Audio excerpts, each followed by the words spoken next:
Facebook and successful marketing in the COVID-19 era. Now, coronavirus really changed everything for a lot of businesses a couple of months ago. It kind of blindsided us. A lot of people didn't expect it to happen, but it has happened. So now kind of the question is, how do we go and therefore make changes, make pivots in our business that aren't just going to last short term, but also last long term once coronavirus is over, because it will subside. This isn't like a permanent thing or anything like that. So why I decided to run this is because from one business owner to another, I know putting yourself out there, creating a business can be very tough. And you want to know the most up-to-date trends and opportunities that are around, and that is this particular event. So the very good news is, where there are new obstacles, it also brings new opportunities. You can't have a trend this massive and not actually have people going to create some kind of new trend or opportunity with it. So thank you everyone for joining. I know, by the way, Anka, Jenaline, that it was a bit tricky to find it. And worst case scenario, we're going to post a link to this live or this recording in the original post. We had some technical issues for some reason. Now, this Facebook Live, in case you haven't joined us on a Facebook Live before, you are able to add comments and questions to the Facebook Live. So if you want to add comments and questions to the Facebook Live, just make sure you double tap the video. Whether or not you're watching from a mobile phone or from a laptop, double tap the video and then you'll be able to see the comments section pop up. So if you're out there, just comment now. Just say your name. Hello, hi Cham, if you're out there. Once again, sorry for the delay. If you're out there, just comment below and I'll be able to see your comment and know you're out there. If for some reason you can't comment, it probably means you're not on the actual Facebook app itself. Actually go into your Facebook app on your phone or onto your browser and then you'll be able to comment properly. Could be that you're not logged in. By the way, throughout this Facebook Live, my marketing exec, Quinn, she's logged in as Cham Tang official Facebook page. She'll be replying to comments as quick as she can. For the questions that people ask, if we've got time, and we probably will have time, she's going to share that with me in a special chat that we've got, and I'll be able to read out your question. No worries, thanks for joining, Sally, and everyone that's on board as well. If you also want to share this Facebook Live, especially because we had issues with the actual event, if you want to share this Facebook Live, then just hit the share button so other people can see it. So here we go.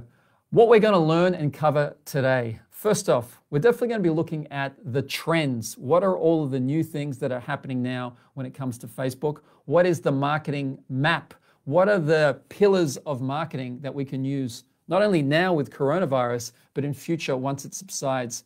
More specifically, I'm going to be going through 7 of the strategies and letting you know what's working right now and what's kind of not working as well anymore. We'll also be looking at technology apps. So I'm going to share what is working extremely well with things like Zoom, with things like Google Meet, Skype, EverWebinar, all these different services and platforms. I'm going to go into a bit more detail so that we can start to use technology now to do some of the heavy lifting. Now, the great thing about this, the great thing about having this opportunity, and I don't want to say it's a great thing in that obviously it's a really bad thing. People have lost their jobs. Our business has suffered as well. But now we got to try and look on the bright side, because if our mindset is always like, this is a terrible thing that's happened, this is a terrible thing that's happened, then we're not going to kind of get very far. So the great thing about this is that it forces not only innovation, but now it forces us, more importantly, to realize our potential. Because our potential as human beings is massive. Now that we've got this thing that is forcing us to step outside our comfort zone, like I was reading some quotes from people, some comments rather, on social media on the Marketing Made Easy group I have. And people were saying stuff like, now I'm finally forced to get on social media. I've been putting it off for so long. So it's great to step outside your comfort zone and do that. I'll give you some examples of what's happened in human history. In 2002, the SARS outbreak happened in China. And what ended up happening was, at that time, there was a small startup company called Alibaba. But because of that SARS outbreak, that really is one of the pivotal points that led to their meteoric rise. Because at that point in time, e-commerce in China wasn't a huge thing. Also in 2008, the global financial crisis happened. And that really started to force people, because of a lack of funds, to think, how can we do more with less? How can we actually start to share our assets? Like, How can we share our existing car, our existing house? And that's where Airbnb and Uber popped up. So the trend out of the financial crisis was this gig economy, sharing different things, sharing your time, your house, your car. So all of these things, all of these trends, they're not short term. Once that 2008 financial crisis was over, Airbnb is still around today, Uber's still around. So likewise, once this coronavirus, COVID-19 trend is kind of over, this pandemic is over, the trends that are created will persist. And it kind of shapes not only countries to be more self-sufficient, but also starts to shape people. So I'll give you an example. My mum was born in Vietnam. We came over on a boat when I was quite young. But I noticed when we were in Australia and I was growing up as a kid, she always kind of wants to save for a rainy day. And I kind of didn't understand why until I started having conversations with her. Because back in Vietnam, the government on multiple occasions, they can just come in overnight and just take all your stuff if they want to, for the purpose of fighting the war in the country. That happens. So this is where the concept of save for a rainy day comes in, and people are shaped long after that trend is over, long after that pandemic or that crisis is over. So in the future, my son could ask me, hey, Dad, how come you've always stocked up on so much toilet paper? It's like, well, let me tell you, son, back in 2020, we had this pandemic and you couldn't find toilet paper for months. So this starts to shape people. What I really would like to get across throughout this whole Facebook Live is that you should seize the opportunity. Seize the opportunity. So you should really be a small fish. Instead of being a big fish in a small pond, you want to be a small fish in a big pond. I'm just going to make a note here to redirect the Facebook Live URL just in case we had it. So seize the opportunity that's here right now. I want to throw it out to you now and just ask you, what kind of business are you in? Type it down in the comments below. What kind of business have you got? If you've got a coaching business, I've read the surveys. If you've got a online products business, if you're trying to do a course, type that in the comments section below. I will let you know these comments on Facebook Live when we're testing it. Yes, we did test it, by the way. There's a 20-second lag on them. There's a 20-second lag. So just know that there could be a lag between when you comment and you actually hear me say something. So some of you could have an existing business that maybe you're trying to pivot. Some of you may be thinking, this is a good opportunity while I'm at home to start a brand new business. I know that you've got problems like you're a beginner when it comes to marketing. Some people say stuff like, I've got no clue. I'm less than a beginner. I'm like, whatever below a beginner is, that's me. Some of you have placed Facebook ads before, maybe not getting the results you want, and you've got a bit more experience. Whatever industry you're in, all of these things I'm going to share with you on this screen today are relevant to you and can really, if even you just take one of the marketing strategies, but actually do a thing called put it into practice, take action and follow it all the way through, it can really revolutionize not only your business, but your life as you know it. That's what it's done for me, and I hope the marketing skills can do kind of the same thing for you. So I could see people saying coaching, leadership, training course, outsourcing HR, a lot of service-based businesses, 1000% match. If you're a service-based business, anything from immigration to real estate, coaching, consulting, hairdressing, it's for you too. I want to give you a bit of background. For those of you who have potentially not met me before, I'm going to do what my life is in 2 minutes, just so you can kind of feel and get the sense of where I came from, not only as a presenter, but also as a human being that led me to this point, sitting in this room doing this Facebook Live. So I'm going to do that in pictures. So I was born in 1978 in Vietnam. I came over here on a boat about, like 41, 42 years ago, if my math serves me correct. I grew up in the inner west suburb of Dulwich Hill in Sydney. Wasn't as trendy back then. It's a bit hipster and trendy now. This is my mum raising 2 crazy kids. My mum remarried in 1986, and I had my sister Lisa in 1989. I got my first job at Stanmore McDonald's, one of the busiest McDonald's in Australia. And I remember I worked for $4.65 plus uniform allowance. That was my pay. Did teach me the value of a hard work, and now I can crack an egg with one hand as well. In 1995 was when I was in year 12, and I was still kind of lost about where I should go in life. That's when I completed my HSC, and I got 49.45 for my TER. Terrible mark. I repeated again. I got 51 point something. Very bad mark. Didn't know what I was going to do, so I decided to get a job as a voucher clerk at the St. George Bank. Didn't enjoy it, but I decided to back that up with more voucher clerk experience at the National Australia Bank. until someone lent me the very first personal development book ever, and it was called I'm Okay, You're Okay. And for those of you who love personal development, for the very first time, I started to have this light bulb moment that, hang on, you can actually change your thoughts, therefore change your behaviors and actions, and therefore change your results. This is like a fantastic thing. So I decided to do that. I started to watch these infomercials by Tony Robbins, made the decision to buy the $300, which was a heck of a lot of money for me at the time, $300 CD set, got into personal development, did uni for a couple of years. I did a Bachelor of Science in IT, so an IT degree. Then a friend of mine lent me this book called Rich Dad, Poor Dad, and it made a lot of sense. He had the whole cash flow quadrant thing, and I wanted to start a business doing what I loved. At that time, I really loved personal development. I still do. Loved Tony Robbins, did all of his courses. This is me in 2004. I unleashed the power within, got to meet him. Did network marketing at USANA Health Sciences for a year. Still didn't know the exact direction. I was on a course correction kind of journey. 2006, I was a personal trainer. 2007, I went back to working for a personal development company called Universal Events.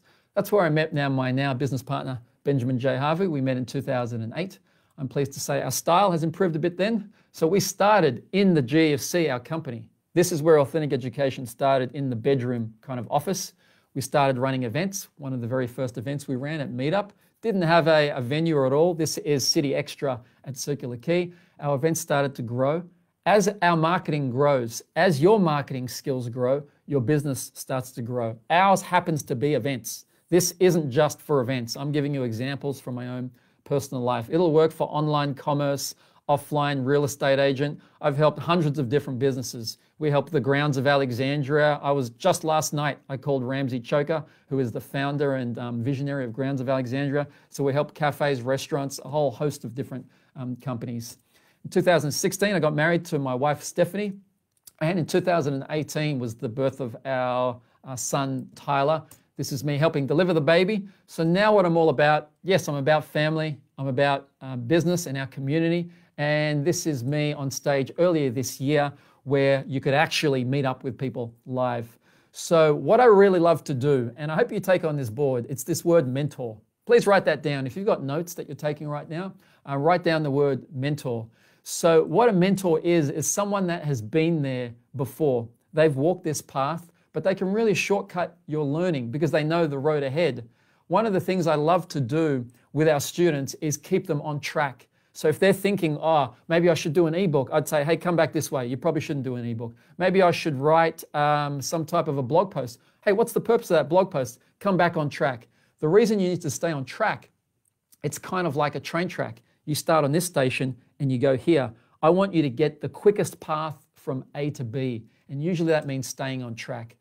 This quote from Denzel Washington sums it up really well. Show me a successful individual and I'll show you someone who had positive influences in his or her life. I don't care what you do for a living. If you do it well, I'm sure there was someone showing you the way, a mentor.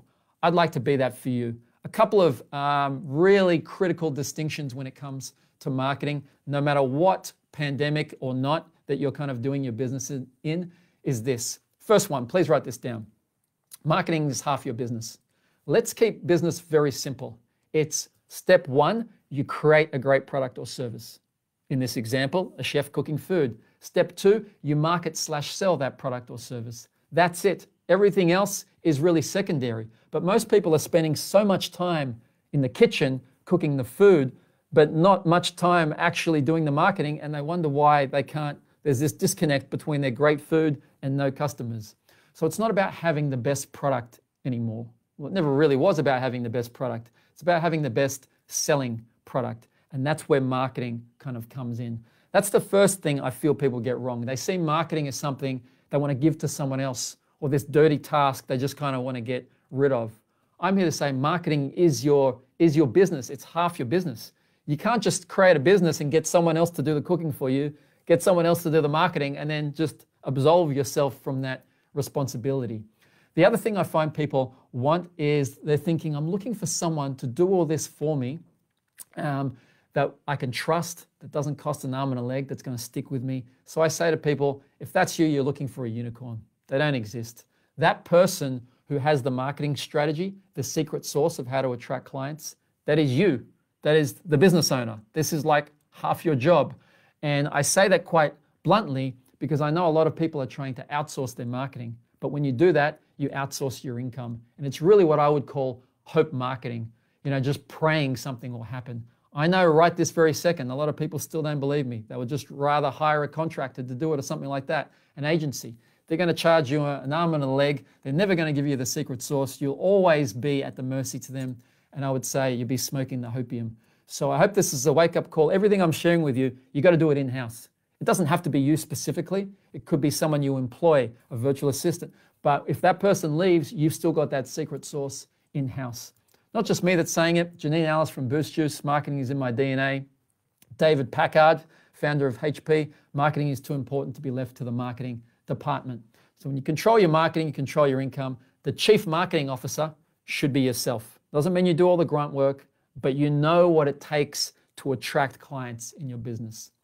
I want to talk now about the principles of marketing. We're living in a period now that has a lot of change to it. When there's a lot of change, people are looking for something certain that they can rely on, something that's quite bankable. That certainty are the principles that we have. What are the principles of marketing? Things that don't change in uncertain times. So the strategies, the tactics might change, the economy might change, your customer behavior might change, but the principles of what it takes to go from a prospect to a paying client doesn't really change the entire time. And what I would rather, instead of just giving you a fish, I would rather teach you how to fish. I would rather teach you these principles that have served me very well so that you can make your own decisions. Because here's the thing, what principles do is they guide your decisions. That's what they do. They guide your decisions. So in any given day, you're making decisions every minute. You might make one decision a minute, but that's 60 decisions an hour. 8 hours, that's 480 decisions in the day. As great as a mentor as I am, I can't be around you to help guide every small decision. So it's my job to first teach you the principles of marketing so that you can guide your own decisions and be self-sufficient. You'll just get results a lot more quicker than that. And then later on in this Facebook Live, I will show you the actual strategies and more specific detailed things we do. Here's the principles of marketing. The core principle, I'm going to call the marketing map. Before we get into the marketing map, you've got your person that you're marketing to, also known as your avatar, your ideal client. If you haven't done any trainings with us before, an avatar is an actual type of person. Like my best client is Jenny. She's 36 years old. She had a HR job. Now she's recently resigned, and now she's looking to become a coach or whatever it is like that. Doesn't mean that's your only client. You could have people who are 40 years old, 25. That's just your best client. So you need to know who your ideal client is. In this day and age, people's needs have changed. Maybe your avatar has changed as well. Maybe it used to be they were interested in hairdressing, but now they're interested in do-it-yourself hairdressing. So you need to know what their needs are now in the coronavirus era.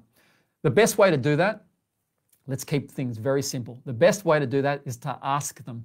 You want to actually have an open dialogue and be able to ask your clients what it is that they need. So this could come in the way of a forum, comments, a Facebook group. My personal favorite, especially if you've got a list, is to survey people. So send out a Google survey. Just type in Google survey. You can create a survey and then get pretty charts that say 65% of people are interested in, Facebook ads or whatever it happens to be. 25% interested in social media. The other thing you can do, if you don't have a big list, is you can call people. So very underrated strategy, but actually pick up the phone and call people and have a connection and really do a deep dive into where they're at right now. What would they like to purchase? What kind of products? What's their hesitations? What bells and whistles would they like to see in things? So you need to know who your ideal client is. Then next, you've got a package. This is your product or service that you're wanting to sell to this person.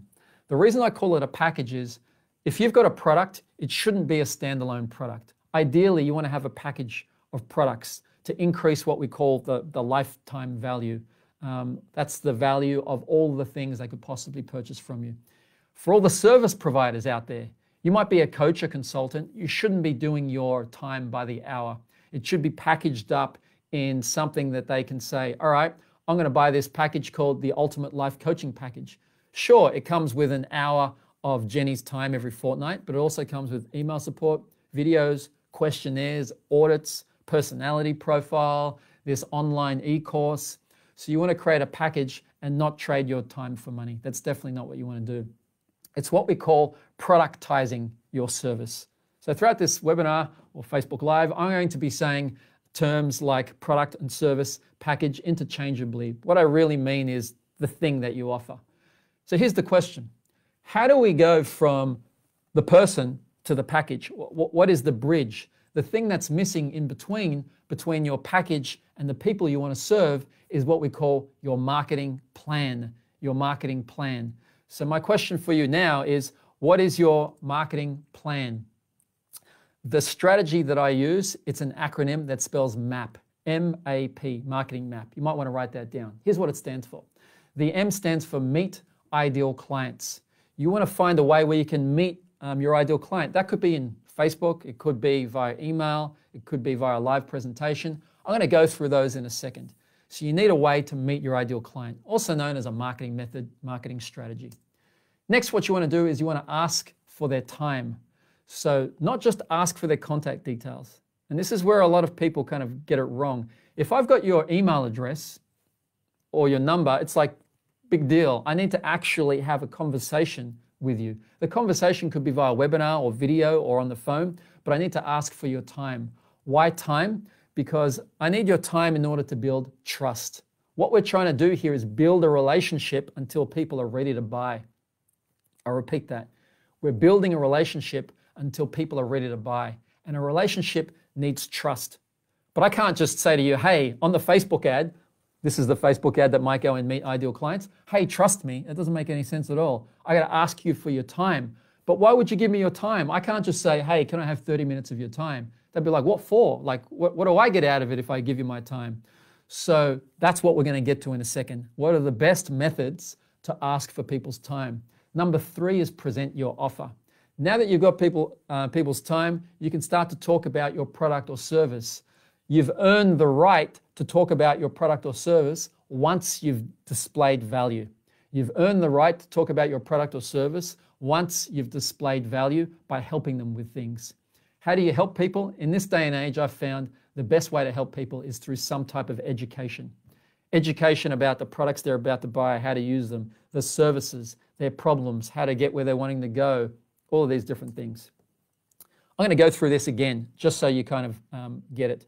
By the way, if you've seen me do this before, good. That's what I'm going to say. There are a lot of other gurus out there. They just chop and change their strategy all the time.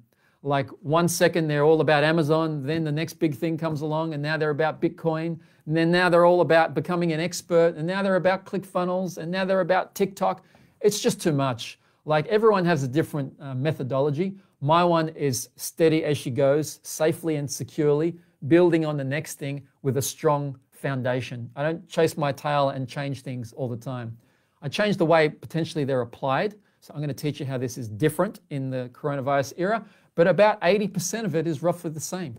Sure, that 20% that's missing that I'm going to show you is an important 20%, but I'm a steady as she goes kind of person. So if you are a similar type of person, then we're going to relate really well. So 7 different marketing strategies in Meet Ideal Clients. We're going to go through them today and how they've changed in coronavirus. Asking for their time. How much time do you ask for? The amount of time you need to ask for is how long it takes to build that relationship until people are ready to buy. So let's say you've got a $50 product. A $50 product, that might only take 5 or 10 minutes to build that relationship. So you could do that on a video. But if you've got a $4,000 program or something like that, or a service or a course, that's going to take longer. That could take an hour or 2 hours. That could be a webinar or a Facebook Live followed by a strategy session. Or it could just be a live event if you're able to run live events when that time comes about again. So you think, how much time would it take to build a relationship from someone who doesn't know me, a prospect, to someone who is now a paying client? That is what we're doing. That's how much time you need. The ways that you can ask for their time is generally 3 different ways. You can ask for a video. So I'm just going to show you a video, 5-minute video, 1-hour video. You can ask for a live event, like a webinar, a Facebook Live. I've asked for your time now. It could also be a 2-hour evening event or something like that. And it can also be a strategy session. This could be something like a free audit, a free health check, a free assessment. I'm going to go into that in a second. Next, what we want to do is present your offer. Oh, kind of jumped the gun. You present your offer in one of those three things. I know sometimes the font will be a little bit small. This is just bonus text here. I'm going to read it out for you. Strategy session or phone call, live presentation, webinar, or video. Here's now another example of how it might work. You meet your ideal client on Facebook. That could be a 56-year-old lady who's looking to get less wrinkles. You ask for their time. You say, I'm going to teach you the secrets of how to reveal your beauty 50 years plus and beyond. Watch this video. I'm asking for 5 minutes of your time. Then, once I teach you about the beauty secrets, such as you should use cream-based makeup, not powder-based makeup. It just keeps your skin more supple, etc. I'm just making stuff up, by the way, and I think I read it on this page too. Then now you're in a position to offer me something. It's only a 5-minute video, but then the product is only, $40 and you kind of know what it does. It's not a massive leap of faith. This is an example of the marketing map. Burn this into your brain right now if you could. M stands for meet ideal clients. A, ask for their time. P, present your offer.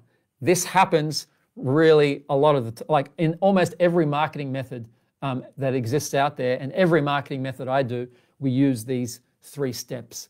If you've ever seen Roger Federer, by the way, play tennis, you'll know that he's brilliant at the basics. So I'm not trying to teach you a new tennis stroke or a new fang-dangled thing. I want to get really good at the foundations.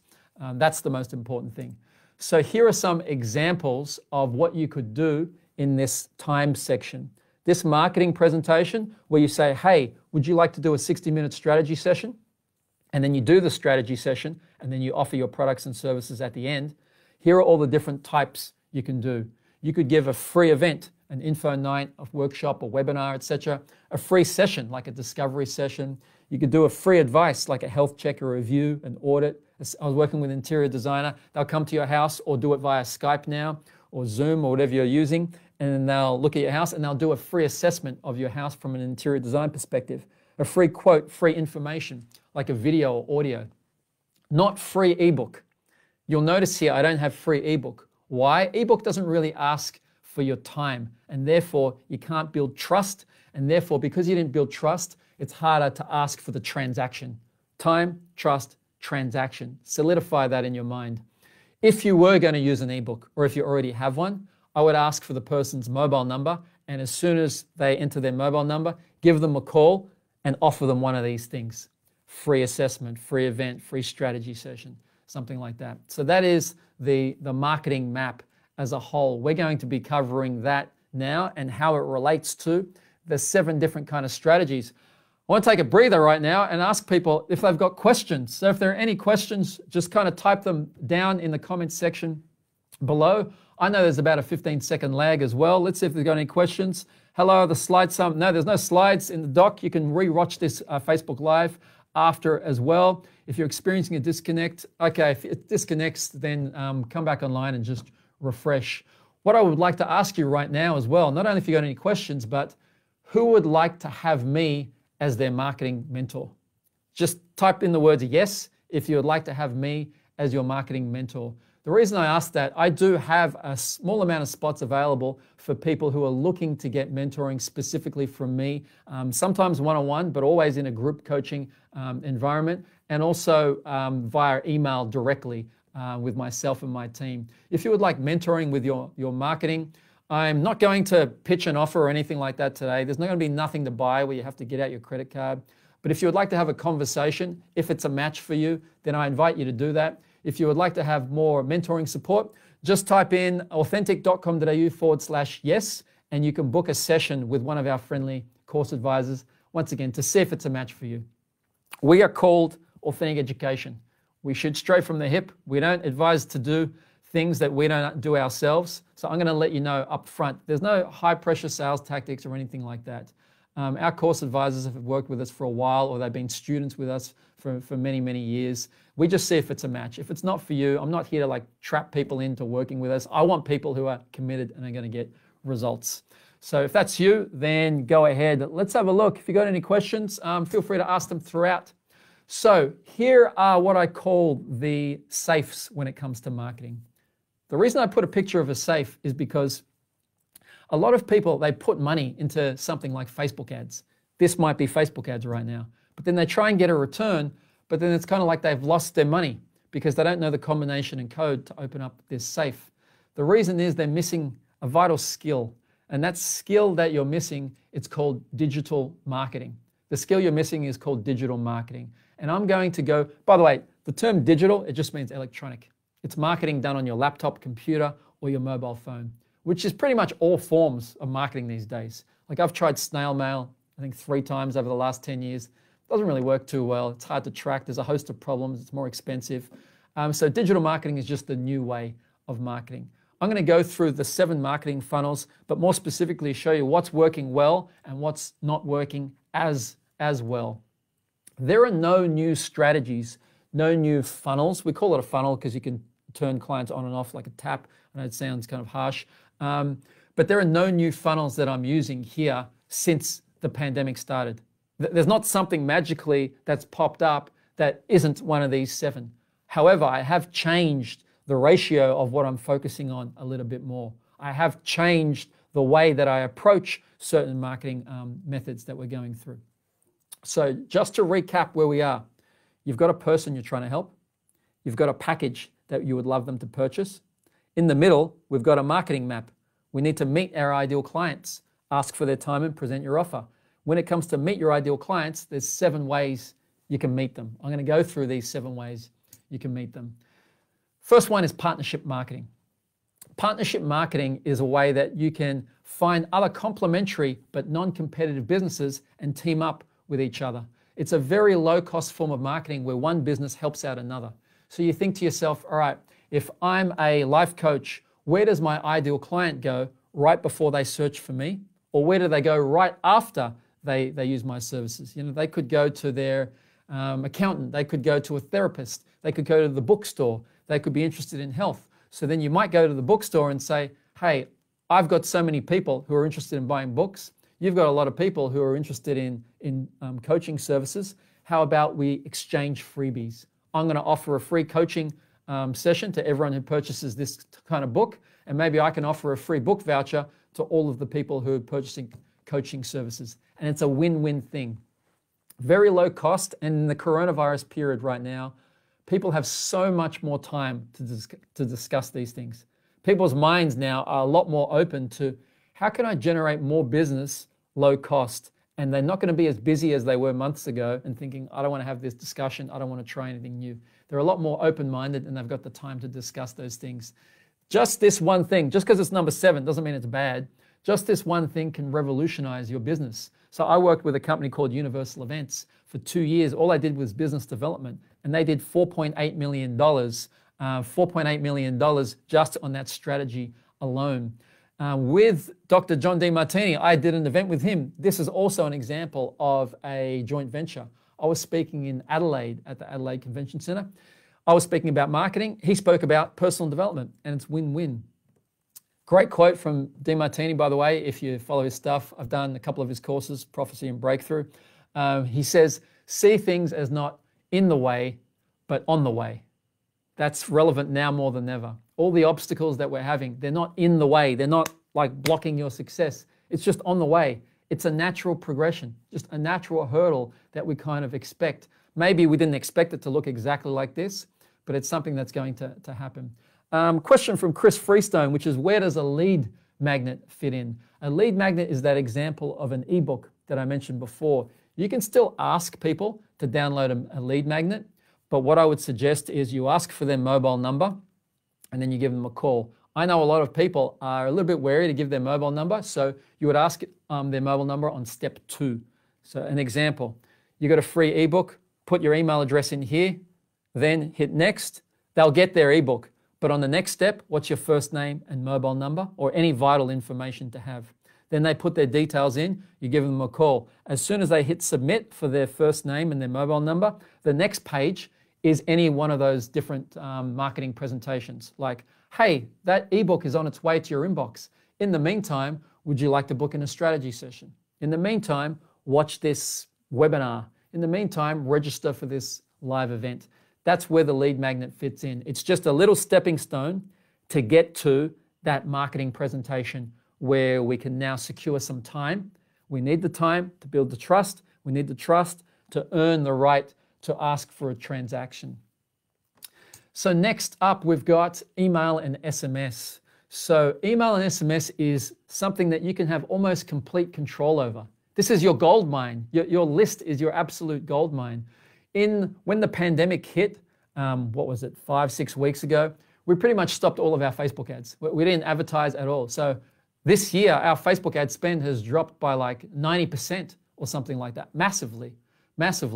But what we've relied on instead is our email and SMS. That's essentially free because these service providers, it might be like $100 a month, depending on many emails you've got. If you've only got a few hundred emails, that could be $0 a month is how much you spend.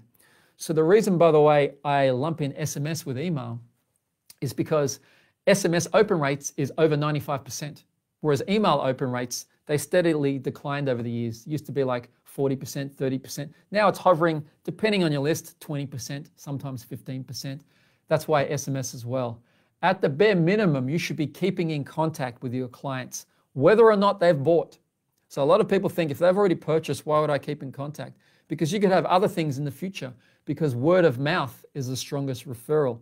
But they're not going to give you word of mouth unless you deliver them some value at least once a month, like a minimum once a month. And in the marketing communication with them, just be totally transparent. If you're pivoting your business right now and you need some time to come out with a new product, just let them know that. Be transparent.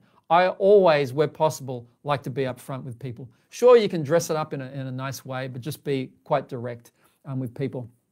Patty has a question. As a mindset coach, would you recommend to reach out to GPs? They are ultimately the ones that prescribe the antidepressant. If you've got a very good relationship with them, then yes. Otherwise, the wall will be up. A couple of things happen. The gatekeeper puts up their gate quite quickly, especially with GPs. Plus, they're always going to be thinking, is this too alternative? We have worked with students that worked with GPs directly, though. Typically, it was when they knew them quite well in already a medical center or a holistic center where you had like a physio, GP, coach, counselor, something like that. So yes, I have seen it work. There are a lot of GPs that are open to it. There are obviously a lot of GPs that aren't, but it is worth trying for sure. Especially more and more people now are recommending things like that. Like just in a press conference about a couple of weeks ago, Scott Morrison, the Prime Minister of Australia, he recommended Headspace. Like that's one of the very few times I've heard him recommend an actual private company. He said the words Headspace. So that app obviously has taken off in coronavirus times too. So email and SMS is critical because you don't want to be spending money for advertising and marketing forever, especially in times like right now. You don't have a huge budget. Number 5 is live presentations. Live presentations, yes, it means getting in front of a group of people live, but now it also means this is a live presentation. It's a Facebook Live. It could also mean a Zoom call, those other things. Here's the thing. In the coronavirus period that we're in right now, people are using this term social distancing. I don't really like this term social distancing because it's incorrect. I think what we should call it instead is physical distancing. We're distanced physically right now, but we're still social. That's an important distinction because one of the principles of marketing is we want to build a relationship with people until they're ready to buy. We want to build a relationship. The way we build a relationship with people, we still need time. We still need trust. We still need to meet our clients. That hasn't changed. The method is now I'm doing it via a camera as opposed to live. So we still want to have this concept of live events. Right now, what that means though, is you can go to a site like meetup.com and you can put webinars on meetup.com. Before, they wouldn't allow you to do that. Before, it was like this meetup has to be for a physical meetup. Like if you're coming together to learn English or networking or real estate or talk about philosophy. But now in the light of coronavirus, if they don't allow people to do webinars, their business is just completely gone because no one is really doing meetups. So they've allowed webinars. In the future, will they continue to allow it? Maybe, who knows? Eventbrite, you can also put your webinars on there. So there are lots of technology things that are happening that are helping people become more social despite the physical distancing.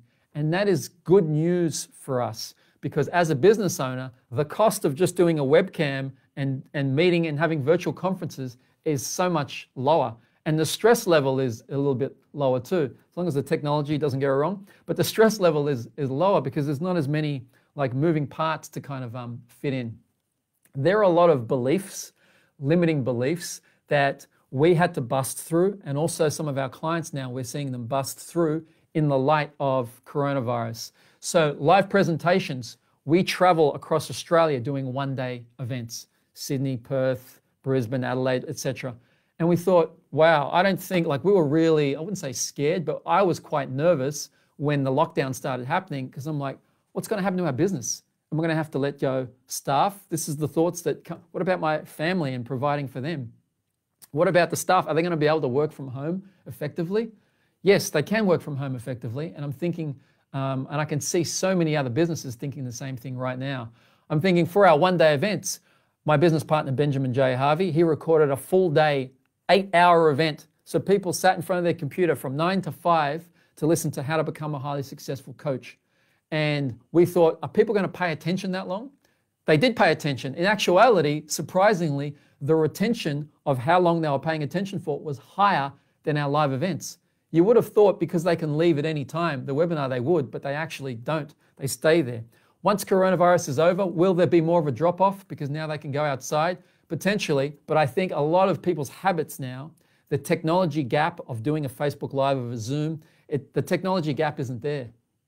The friction and the pain isn't there. They know how to do it now. Also, we ran a 6-day event. So just last week, just this week, we finished a 6-day from 10 a.m. to 6:30 p.m. coaching event called the Accelerated Coaching Certification. And we thought, are people going to be able to learn like without the human interaction? Are people going to pay attention for 6 days? Are they going to want to be able to do that? How do they get their questions answered? But now we spent an entire week figuring out the system, refining it. We had crew. I think we had like 6 or 7 crew. We had Ben. We had an online event manager. We did a poll at the end, and 80% of people said it was actually better. They would prefer doing Zoom because now they save on flights, accommodation, taxi, food. One lady said, now I can hug my kids during the breaks. We also have interactive learning. So as you're actually talking to me, you can ask a question, and then someone was commenting, helping you get back on the right path as you were doing it. Whereas before, for our live events, you'd have to save your question for the lunch break or something like that. So it's just been radical. So start to change your beliefs about what's possible and what's not, especially with live events and virtual conferences when it comes to that. If you want to look about how these particular trends are affecting your business, go to this website, trendhunter.com. I'll just say that again, trendhunter.com. It gives you examples of dozens and dozens of different trends, like there's a pub doing a trivia quiz, there's a yoga studio streaming yoga lessons online, there's a museum doing virtual tours, and that gives you many more ideas than I could kind of tell you right now. So live presentations is a critical thing to focus on. The reason it's so great is because on the one hand, we need to build massive trust. But on the other hand, if we just make phone calls all day, that builds trust, but it's not very leveraged. So you're kind of trading your time for money in a way. So how do we get a lot of leverage and a lot of trust? Live presentations is the sweet spot between massive leverage and massive trust. That's why every time you saw Steve Jobs release a product like the iPhone, the iPad, the Mac, the MacBook, it was in a live presentation.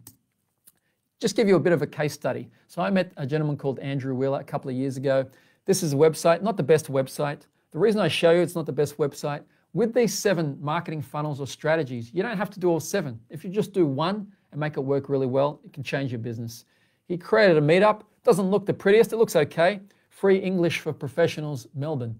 His person that he was trying to help, his avatar, were working professionals who want to increase their English ability so they can get promotions. So he created this, gave them some tips, got them to network with each other, built a relationship, offered them a strategy session at the end, only for the people where it was a match. He offered his services. His results was $7,950 he made from scratch in 12 weeks. So the return on investment on that is massive. Yeah, sure, he had a bit of time that he needed to do.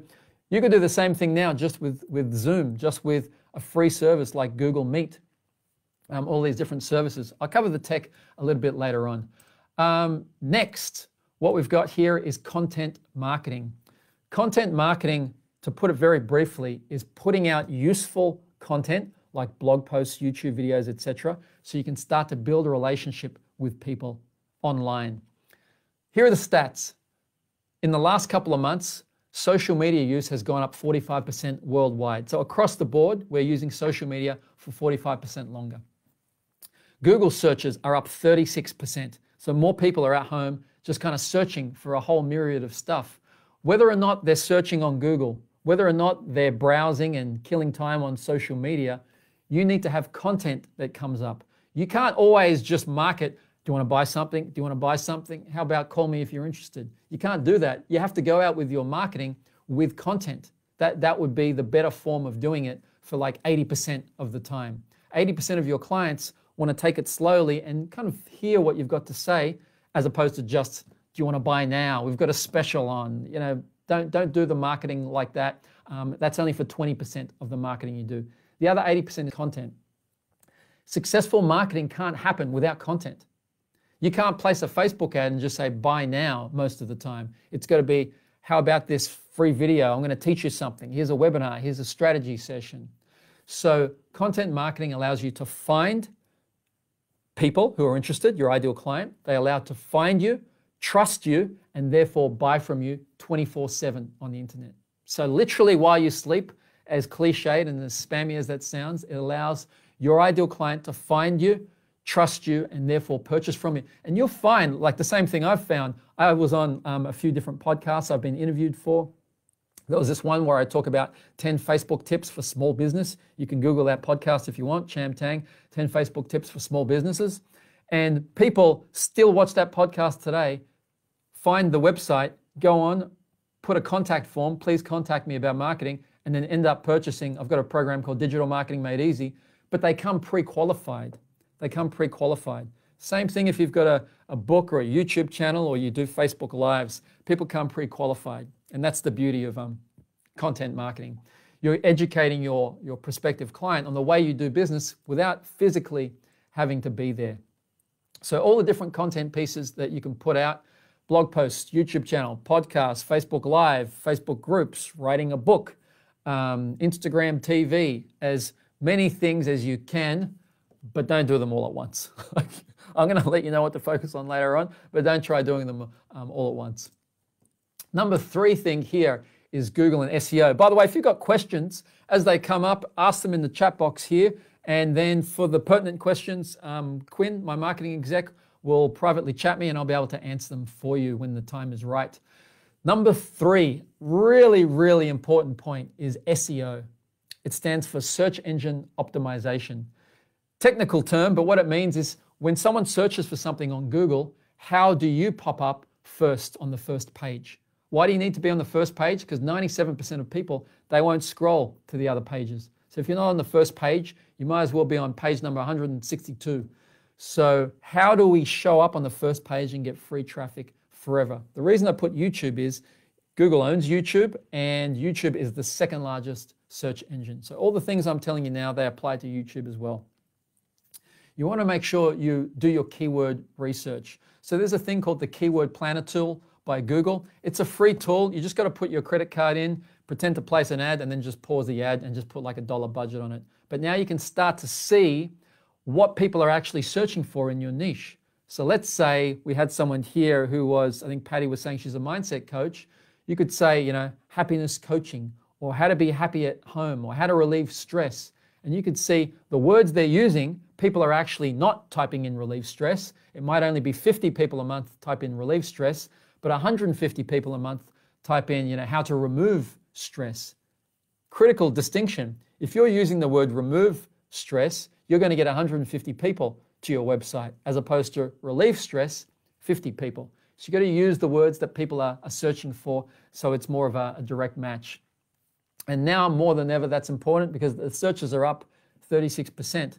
But this isn't going to be a short-term strategy. I'm a long-term kind of thinker. Once coronavirus subsides, it will still be really relevant. So start getting the content that you created, the podcast, the videos, the YouTube, the blog posts, and use the words on the page so that Google can find you more often. Just a few more tips on that. I could go all day about a strategy like this and show you exactly what to do, but we'd be way out of time. You want to use that keyword like the relieve stress one. You want to put that in the title somewhere. So it could be called 4 ways to relieve stress. You want to have as the first sentence of the post, or if you're doing a YouTube video, the first word you say. YouTube automatically transcribes all of your videos now, and it gets the words that you've said and runs it through a very similar algorithm, their secret sauce of the way they run it through Google, to determine what's on the front page of YouTube. So you want to make sure that keyword is on the first page. You want to make sure it's in one of the headings in the middle of the page or the middle of the video. And you want to make sure that it's roughly the last thing you say as well. Just slight indicators Google uses to figure out the order and priority of things. Once again, one of the main important things we're trying to do here is build a relationship by helping people. Not only will your prospect, your ideal client, love that, all these search engines, Google, Facebook has a search engine too, because when there's a search function there, they like the same thing. So you've got to be delivering value. The saying is content is king. I like to say content is still king. You still need to be helping people with your value. Google knows the difference between a blog post or a video that's good and one that's not. Why? Ones that aren't good, people leave. They can see, they only spent 5 seconds on that post or 5 seconds on that video. So really critical distinction there. A couple of questions we've got here. Sally Price, do the Facebook videos that we did with you recently count as bits of content that lead people to build up and trust? Yes, it does. So if you want to join the Marketing Made Easy Facebook group, Google that. I did a video challenge. So a whole bunch of people did videos. That's content. So that's content you can put out on your social media. And yes, that does count as building a relationship. So what I would do, I'm going to get to that, well, really right now in the social media section. Social media section, every now and again, usually 1 in every 3 or 4 posts, I like to have some type of a very soft call to action. So it might be, hi, I'm Sally here, and I'm going to teach you about foot therapy today. Hey, Sally here, I'm going to teach you about you're never too old to learn how to improve your health. Hi, I'm Sally, I'm going to teach you something about the 5 ways to lose weight. But now at the end of that, if you want to lose weight quickly and you want to see how these 5 things apply to your specific situation, I'm doing a strategy session for the month of May. I'm doing a webinar. I'm doing a free audit or health check like we saw before. Head over here, put your details in. Mercedes also asked, can you target 2 audiences with SEO, e.g. parents and gym owners? You can target as many people as you want. My advice usually is to start with 1 and get results, like just parents or just gym owners. Just because it's too difficult to try and do 2 things at once. You want to get results with 1 thing first. It'd be like trying to learn how to play the guitar at the same time as learn the piano. Like just play a song on the guitar first and let's do the piano next. If your question though, Mercedes, was more on the same article, can you try and have gym owners and parents? No, it should be quite niched. You can't have, there's no one magical page out there. If we're talking about health, let's say it's about, weight loss, there's no one magical page that will rank page 1 on Google for weight loss and also how to tone up and then also how to tone up for parents and also how to lose weight for gym owners. Like there's no one magical page that can do that because that doesn't make any sense. How can that one page be the best page for all these things? It can't possibly be. That's why you should do what we call long tail keywords. Technical term, but Mercedes asked the question. Long tail keywords is more, instead of trying to rank for weight loss, try and rank for weight loss for women over 50 because you can be on the first page for that. Sure, the traffic is going to be less than people who Google weight loss, but you can't compete right now with this weight loss because you've got like Weight Watchers and everyone's spending millions of dollars, but you can compete with weight loss for women over 50. If you can't compete there, just keep adding words. Weight loss for women over 50 in Perth. You could rank first page on that. I'd rather be on first page for that term and get 5 visitors per week as opposed to be on page 165 for weight loss and get 0 visitors per week. Over time, when your content's good enough, Google will trust you more and more and you'll climb the search engine rankings just naturally. Usually it takes about 3 months or so to plateau, to get to where you're probably going to be the quickest. Because it takes Google about 3 months to figure out how good that article is. And then over time, you slowly go up. Ivana also asked, how much time do we dedicate to all the other platforms? YouTube, TikTok, Instagram, Facebook, Google, Twitter. Okay, if I was going to start from scratch, here's what I do. Create a Facebook. I assume you got a Facebook account because this is Facebook Live. Create an Instagram account. On the Instagram account, look at the settings and switch your account to a creator profile. Look in your settings, look for the cog icon. Sometimes it's in the bottom of your mobile phone. Just look for the settings, you'll find it.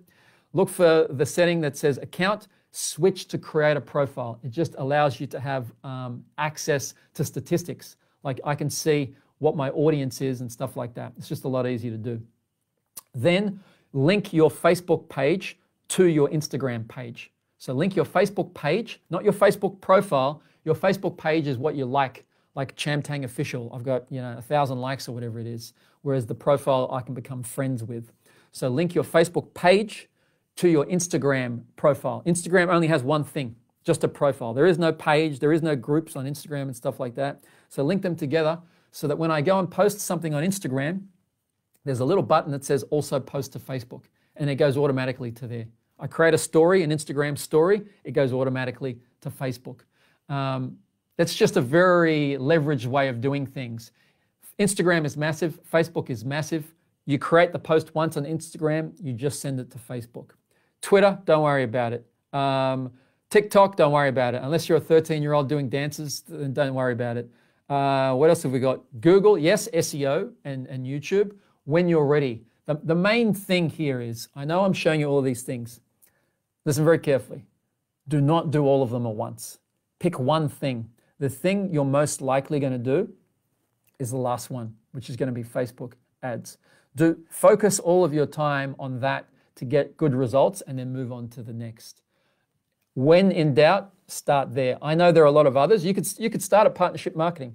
You could start at social media. You could do social media on the side for a little bit, for 5 or 10 minutes a day just for fun, and then you could do that. But social media on its own, when I say social media, by the way, I'm talking about free forms of social media where you don't have to pay, where you just create a page, you just create a profile, you post. But the amount of people you reach, it's just not much. Like you'll see the page, you might have 1,000 likes, 2,000 likes. Sorry, 2,000 likes on your page, but you do a post, you might only get 5 or 10 likes. Your reach might only be 100 people. That's not much. If you want to reach 100,000 people, now you've got to pay. And that's where Facebook ads comes in. So just a few tips on this social media part. We really want to be focusing on building a relationship with people. With the social media posts, don't post other people's quotes like Richard Branson and Oprah Winfrey. That's okay once in a blue moon. But what you really want to be able to do is post your quote. Even better than a quote, a video. People are going to build a relationship with a video a lot more than just a quote. It's called social media. Post things that are up to date, like this coronavirus thing, like I do a marketing news update, things that are current. Just like I watch the news at night, I don't watch the news at night to get how-to guides. I watch it every night to stay up to date with things that are happening. Likewise, people are more interested in those things. With the free forms of social media, what we use it for is more, yes, it's a free type of advertising, but it's great for a testing ground to figure out and get feedback on what's working. And the things that work well on social media, we go to the last part, which is paid ads. Now, this is just a small quote I got. I get invited to Facebook head office to do training, obviously not now in coronavirus, but over the years I've been a few times, and they give us specialized trainings and mentoring when it comes to Facebook ads. But one of the critical things is for your videos, 85% of videos that are watched on a mobile phone are done in silence. So you should have captions where possible. You can't have captions on a Facebook Live. If you're doing an impromptu IGTV, you're not going to have captions. But for important things that you're going to the trouble to place ads for, if you ever see an ad, it needs to have captions, otherwise you're wasting a lot of money. What they said is you want to design your ad to make sense for silence, and you want to delight with sound. Design for silence, delight for sound. Patty asks, if you go live on Instagram, will it copy over to your Facebook page? I've only ever done one Instagram live. I think it does actually. You'd have to double check that. If you go to my page, Cham Tang Official, see if it's there, because I did an Instagram live earlier today. I'd have to double check that. So 7 marketing funnels. The last one, Facebook ads and Instagram ads. Facebook owns Instagram. That's why we're doing it like that. I'm going to give you some of the nuggets and point you in the right direction of some things that are possible with Facebook ads. If you've spent money on Facebook ads, just type in the comment section below that you've spent money in Facebook ads.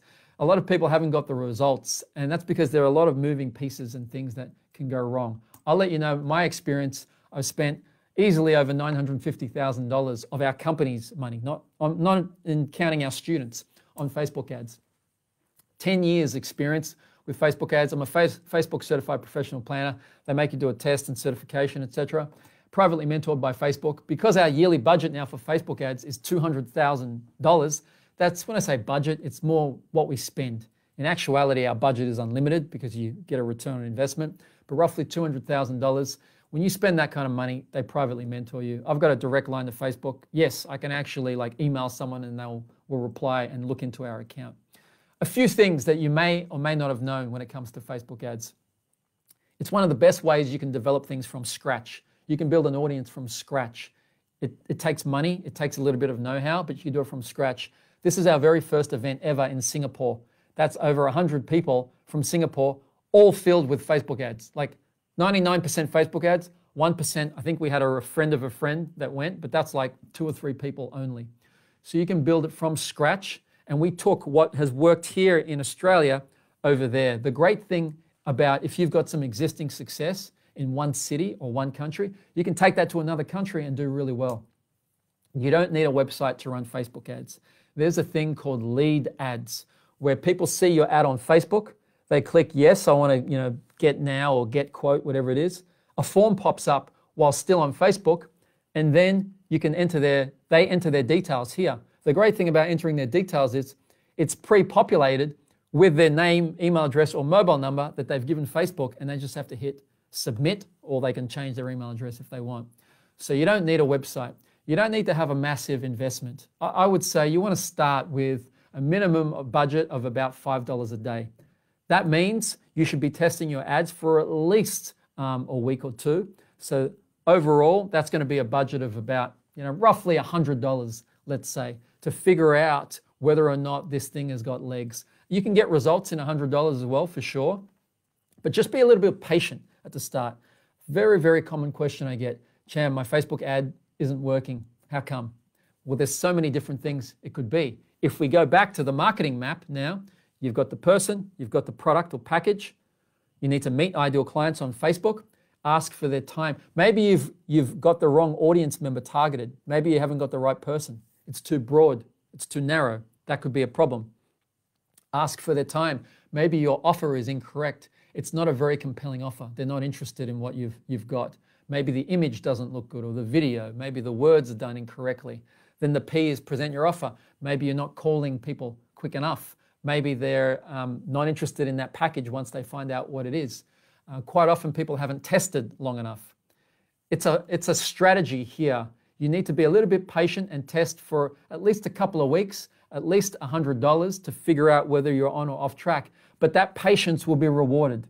So I guarantee you, as long as you've got a good product or service that can sell, that's going to help people genuinely, that product will sell on Facebook. That service will sell on Facebook if you're patient enough with it and you try different things. But once you're patient, could take a couple of weeks, could take a couple of months, however long it takes, you've got that for life, essentially. You've got that for life because now you know the secret sauce of what it takes to buy. We cracked this code of Facebook ads many, many years ago, 7 years ago or something like that. We do pretty much the same thing over and over again, and it's just bulletproof. Now we can just factor it in. Who would like their actual ad spend, their marketing efforts to be predictable? If you would like it to be dependable, if you would like it to be what I call bankable, then Facebook ads is a thing you definitely want to master. This was a lady we helped called Marsha Besherell. She got 21 registrations for a live event at $7.38. So great results. That was her first time running the actual event as well. I'm going to go through a couple of things that I found are really important. The first one is this concept of custom audiences. You may not have known, but Facebook allows you to do a thing called custom audiences where you can specifically say, here is the actual person that I would like to target. I'm going to give you some examples of custom audiences. With our students that I mentor, I advise that you look at, not actually do, but you look at 26 audience types. Now, I'm not going to go through 26 audience types now because it's a bit overwhelming, but here's a couple. Website visitors. If you've got a website, you must, so the word is you must have the Facebook pixel. It's a little bit of code that allows you to capture and remarket to people who browse but don't buy. If you think of your website like a physical store, a lot of people come into the store, they browse but they don't buy. If you've got no way of getting back into touch with them, they're kind of gone forever. The Facebook pixel allows you to do that. It allows you to create an audience of people who visit your website. You can't get other people's website visitors. It'd be cool if you could. But your website, capture all of the visitors, and then if they didn't take the action, you remarket to them. Client list. You might have a list of 1,000 people, 2,000 people. You upload those to Facebook and you can keep in touch with those. Here's a tip for you. People who have unsubscribed, you can market to them as well. They may have unsubscribed not to receive an email, but now you can market to them on Facebook. Reason that is you've got an existing relationship. If I had a limited budget, and by the way, everyone's got a limited budget. If I had a limited budget of $100, would I rather spend it on strangers or someone I already know? Facebook page, audience funnel. All of these things are still working when it comes to Facebook ads. An audience funnel is where you pay from scratch, you show a video to someone, and then for the people who watched at least 30 seconds of the video, 25% of the video, 50% of the video, you remarket to them a second video. So it could be something like this. Let's say you're a real estate agent. I'm going to share with you 5 tips to sell your property. If you watch that video, things to look out for. Here's a checklist of what to get when you're looking to sell your home. Then the last one could be, hey, if you would like a free evaluation, I saw you watch these 2 videos, put your details in here and I'll give you a free property evaluation. So that's an audience funnel. Just want to open up your mind to what's possible. One of the greatest audiences you can create, though, is called a lookalike audience. That's where you say to Facebook, all of these people, I might only have 100 of them or 200 of them. I want to now create 100,000 of them. I want you to figure out what are the combinations of all of the people that make up my best clients who have purchased from me in the past and find other people I haven't contacted yet, like that on Facebook. So that's a lookalike audience. So it's a little bit tricky to do, but just know with Facebook it's possible. It's kind of cheating. That's what lookalike audiences is. It's saying, hey, here are my customers, just find more customers. Go out on Facebook and do it. It's worked really well. One of the kind of tricks that I use when it comes to Facebook ads is this thing called evergreen ads. Evergreen ads. A slight hack or a slight tip, you want to make sure that the ad that you do, I know you may not be able to read it here, but this is for an event that we run called Prosper From Your Passion. Nowhere does it say the date of the event or the city of the event. Why? Because if I put a date or city, it's no longer evergreen. I can't use it forever. So with all the ads you run, try to make it so once you've written the ad, you can switch it off. And then later, just like a funnel, you can switch it back on when you need more clients or when that time of the year comes around again. But I don't say 2020 or anything like that. That's true for about 90% of the ads. They're evergreen. It's not like one-off ads that we're doing. The benefit of doing that, if you look at it, we've had 359 comments, 2,500 likes. I can run this ad again and it starts with that number of likes and comments. A couple of questions. Can the Facebook ads lead ad to payments as well as an enrollment? No, it can't. So you can't actually take money on Facebook right now through an ad, but you can get people's details and then you can call them and process payment. Or if you've got a payment processing thing already, either via PayPal or your website or something like that, then you place a normal ad, then they go to a landing page and they can put in their credit card details there. Jan Vandermeer, what about LinkedIn? Do you know much about that? The thing about LinkedIn, yes, I do. I teach LinkedIn ads as well. I'm not going to go through it today. It is very similar to Facebook ads, but very like kindergarten version. So Facebook and Instagram, the platform, by the way, in case you didn't know, the way you place an Instagram ad is by going to Facebook because they own each other. Instagram is just another little button that you click that says, yes, I would like my ad to be put on Instagram. Facebook and Instagram, the ads platform is like university. LinkedIn is like kindergarten. Does it work? Yeah, it works okay, but there's not as many people. There's not as many bells and whistles. It's just not as experienced as Facebook ads. So I would far rather that you get good at Facebook and Instagram ads. Even if you're trying to look at CEOs. See, people, the general argument is, what about management? What about the C-suite, like CFO, CMO, CEO? They're not going to necessarily be on Facebook. Yes, they are, because what do you think a CEO is doing on LinkedIn? They're not looking for another job or anything like that. Unless they're a HR recruiter, they're not spending so much time on LinkedIn. Yes, they've got a profile. I know you can see it, but you can't market to someone who's not there. If they don't log in, you can't market to them, but they still use Facebook and Instagram because they got friends and family. They still update their job title. They still hit like on certain videos, on certain interests that allows you to ascertain that they are a CEO. If they're reading Jet Setter magazine, if they're watching specific videos. A CEO could use Facebook and not even type in the word CEO, but we would know that they were a CEO because of the videos they stop and watch, because of the groups that they hang around. That's what Facebook is really good at doing. Winnie, how do the contents of a fairly new name in the market compete with these well-known names who are established and solving the same problem too?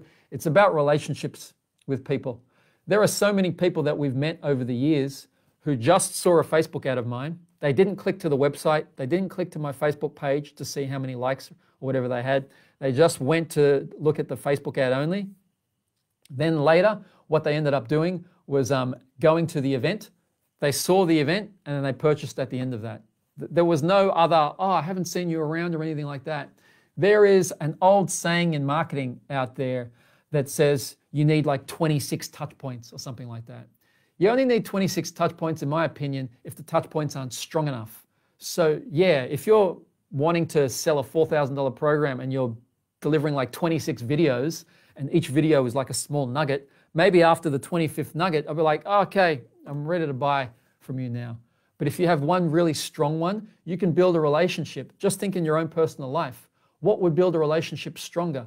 You seeing me like this for 90 minutes during a Facebook Live, or seeing 7 random videos of me for a minute at a time, spaced out over 2 weeks. I would say this. So that's why this presentation is one of the pillars and foundations of your business. So that's evergreen marketing. Now, I know we've covered all of these 7 marketing funnels.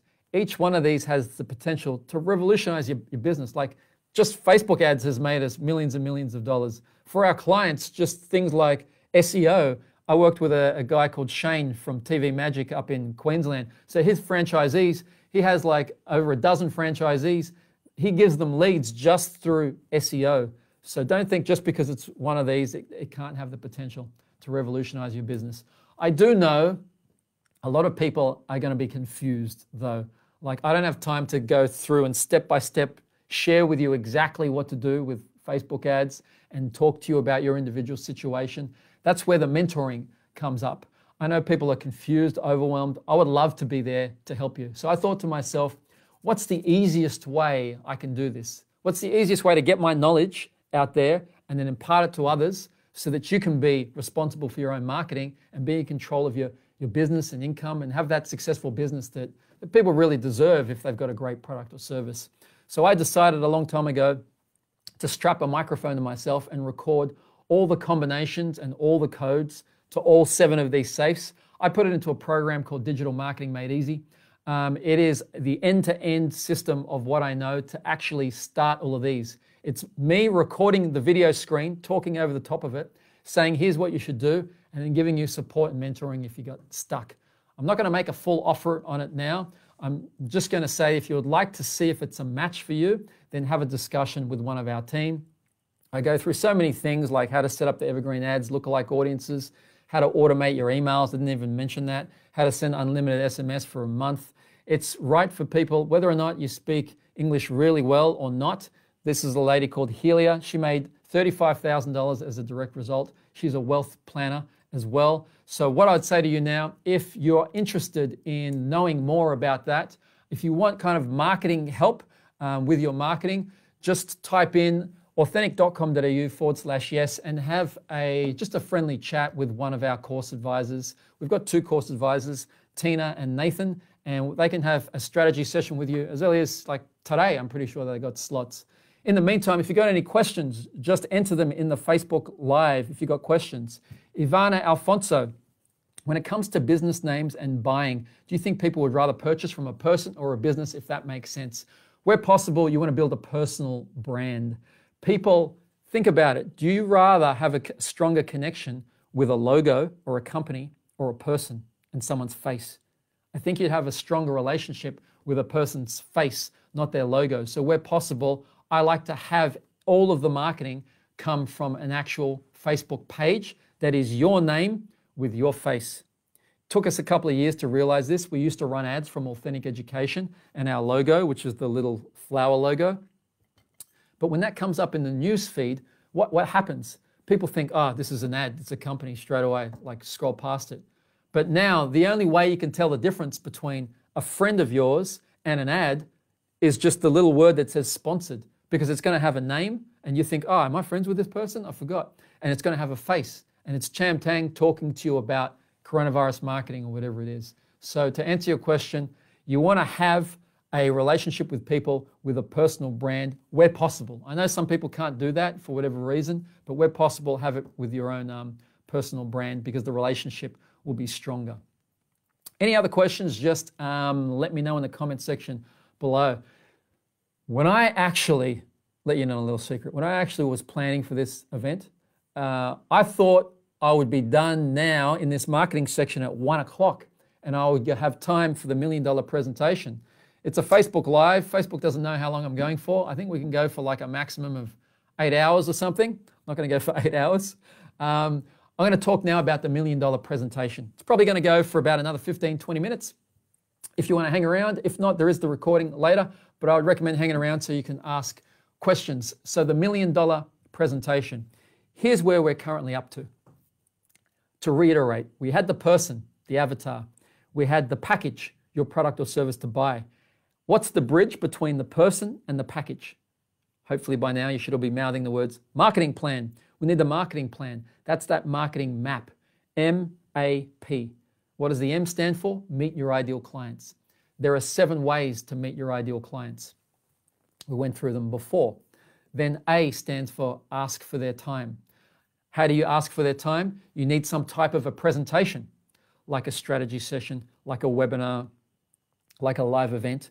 And during that presentation, you earn the right to ask for the transaction, to ask for the business, to present your offer, so to speak. So this presentation, we don't want to change the presentation all the time. You want to start with just one presentation. We call that your $1 million presentation. This is not a tricky term like, hey, I'm just going to call it something cool. I mean, it's partially that, but this has the potential to make you over $1 million. So the presentations we've done, like how to become a highly successful coach and all these other presentations, I do one called Marketing Your Message. That's made in excess of $1 million for us and our business. And we hope this presentation you continue to refine. So I mentioned before, I'm steady as she goes. I like to do one thing really well. It's just so much more enjoyable to do one thing really well, as opposed to running around like a chicken with your head cut off. Do one thing really well and get really good at that one thing. I'll give you a quote by Bruce Lee, which I think is a really great one. He said, I fear not the person that has practiced 1,000 kicks one time. I fear the person who's practiced one kick 1,000 times. It's so much more powerful. Don't practice 1,000 different presentations one time. One presentation 1,000 times. Get really good at it. Get really, really good at that presentation, also known as your $1 million presentation. So there are 3 different types of presentations that we're talking about. One-to-one strategy session, one-to-many groups like webinars, Facebook Live, live events, then one-to-everyone videos. They're the 3 types of sessions that we're doing. So not social distancing, just physical distancing. So what that means, people still want to interact. They still want to look at presentations. That's why we've got things like just yesterday, Facebook released Facebook Messenger rooms. So if you are part of a Facebook group, or if you look inside your Facebook Messenger, if it's rolled out to your phone already, you can do Messenger rooms. So you can get inside a room just like you get inside like a Skype call or a Zoom call with someone. You can have a virtual hangout with people. Google Meet. So Google Hangouts, they renamed it to Google Meet. They're making it free now. All of their features are pretty much free on Google Meet because they're trying to play catch up with Zoom. Zoom as well, they're adding features for free because they're trying to compete like things like recording, etc. So all of these electronic presentations, the really good thing is it's starting to blur the line. It's starting to blur the line between real and recorded. Because what is real now? It's seeing someone talk to you via video camera. And what is recorded? There's not much of a difference between real and recorded. It's just a mindset shift. Like, how do you really know right now that this isn't recorded? You kind of don't. Like, sometimes you might just forget. It's like when I watch a movie, sometimes I forget it's recorded and like I react, or I'm like, I wonder what's going to happen. So we start to blur the lines. Why is that good for you as a business owner? Why is that good for us as like marketers? Because now we can do evergreen presentations. We can record a presentation, deliver it, record it once, deliver it many, many times, get the results while we sleep. Yes, spammy as that sounds, literally while we sleep. We use a service called EverWebinar, which is working really well for us. We use EverWebinar, costs about $500 US a year. I wouldn't recommend you jump into it straight away. I would recommend you do a few live ones first to get the hang of it. There's no point in recording something which is just like your second session you've ever done. I'd rather record something you've polished up a bit. I would use free ones in the meantime, things like Google Meet, like Facebook Rooms, Messenger Rooms, like Zoom. Zoom has a free account. I believe it's 40 minutes and under is free. So I would use those ones first till you get the hang of it. And then later on, you can use EverWebinar. That's what we're using. The second thing we're using is Zoom. It's just working extremely well. We actually, just yesterday, we cracked the 100 participant mark. We had a group coaching call that went over 100 participants and we had to add more people. That's the first time it's ever happened. So sorry if you're on that call and you couldn't get in, but we've increased it now to 300 people. So just for $21 Australian a month, you can have up to 100 people. You can record the session and it can go online. There's so many more things. Some people ask, what's the difference between Zoom and these other things like Skype, Google Hangouts, Messenger? Zoom is just light years ahead right now. It can do really cool things like you can record to the cloud or to your desktop. It can do things like have a waiting room, so people have to enter the waiting room before you admit them. It can have security features. I know they've come under fire for security. You can have passwords to get in. You can have virtual breakout rooms, so you can put people and buddy up like we do in our live courses. So we still have breakout sessions like we do in our live courses. You're pre-assigned a room and you go in there and you buddy up, and then you leave from that room back into the main room. It just works really well. For anyone who's joining us for our online streaming courses, it's fantastic. Almost to the point where you kick yourself and you're like, I wonder why we didn't kind of do these things before. So right about now, I want to talk about the trust scale. Ask for people's time, build trust. Trust, ask for the transaction. Sometimes people say, Cham, do I have to put myself out there? Like, I don't really want to. The answer is no. You don't have to put yourself out there. You can start just with text. Just do blog posts. Not even have your name, have your company name if you want to. When you're ready and able to, move to audio. That will be the next baby step for you. After you're comfortable with audio, you could do video screen. So now you can just see the screen. By the way, this is what I did. This is the progression I did. Whether that takes you a year, a week, however long it is, that's what it is for you. You may never want to progress up here. That's totally fine as well. Just know that the more you work up this trust scale, the easier it is to build trust.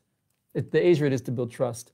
Video screen with your face there, just an image of your face, followed by a video, a recorded video. So you could get your teleprompting out and do all that stuff. After video will be live in person.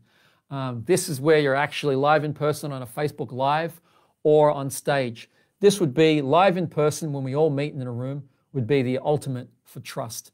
Because not only am I live now, you can eyeball me, but I'm on stage. The fact that I'm on stage gives me more credibility, also known as professional trust, which is better. So you don't ever have to get here. I'm not saying that's a must, but I'm saying if you did, it's advantageous. You have a competitive advantage. The thing I love about that is in order to rise up here, it's just personal development. It's like I'm going to get financially rewarded for doing personal development by working on my presentation skills and by crafting my $1 million presentation. I'm going to go through the stack that you should need for your $1 million presentation. Once again, this presentation is a critical piece of the puzzle. There are only 3 pieces to the puzzle. Once you've got your product and you've got your person that you're trying to market to, there's only 3 things in between. There's the 7 marketing strategies that I mentioned before, how to meet your ideal client. Then there's asking for their time. So what am I going to do? What am I going to ask for? Then there's delivering that presentation and presenting your offer. That's what we're talking about here. If we can't deliver our presentation well, if we don't have $1 million presentation, we've done all this marketing, we've shouted out from the rooftops that we hear, but it's not going to convert. So first thing we need is a 7-figure script. What do you actually say to people? There are 14 pillars that we go through at a course called Present Like a Pro. I'm going to give you an example of one of them. A common mistake people do when they educate others. By the way, the reason I talk about education a lot, doesn't matter if you've got a product, e-commerce, a service, whatever it is. Education, not only does it take time to do, it takes time to learn things, which, as we've seen, is great for trust. It takes time with education. Education also means it builds trust because I'm teaching you something. The more I teach you, in your mind now, you've elevated me in your mind, in your positioning, because I've taught you something. So one of the things, though, when people are educating, oh, by the way, the other thing is education. It can happen worldwide for free. It's great. Worldwide, I can reach people with education for free, en masse. That's awesome. The thing, though, when it comes to education is a lot of people, they teach too much. Like they just blurt out everything. Not that I want to hold something back, but there needs to be some kind of curiosity point. There needs to be what we call, one of the 14 pillars, an open loop. You can write that down if you like, an open loop. So I answer the question, here's what Facebook ads can do, but now you still don't know how to do the lookalike audience because I didn't have time to click you through the actual steps. Like for our students, they watch a video, there's a little yellow dot, and I actually talk you through. They'll click here, here's what that feature does, etc., etc. You need to have open loops.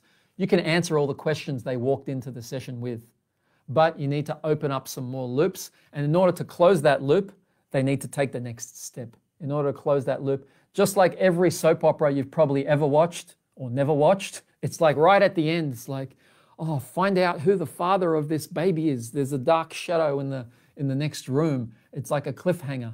That's what keeps you on to the next episode. Similarly, you need to have open loops. It's not a natural thing to do. I understand that. But it's an advanced strategy that just works so well. There's 14 pillars of that 7-figure script. That's just one of them. So you need to know what to say. Don't wing it. Winging it is for birds. If you just want to make something up every single time you do a presentation, that's like your income is just made up. It's random. Random presentation, random results. Random presentation, random income.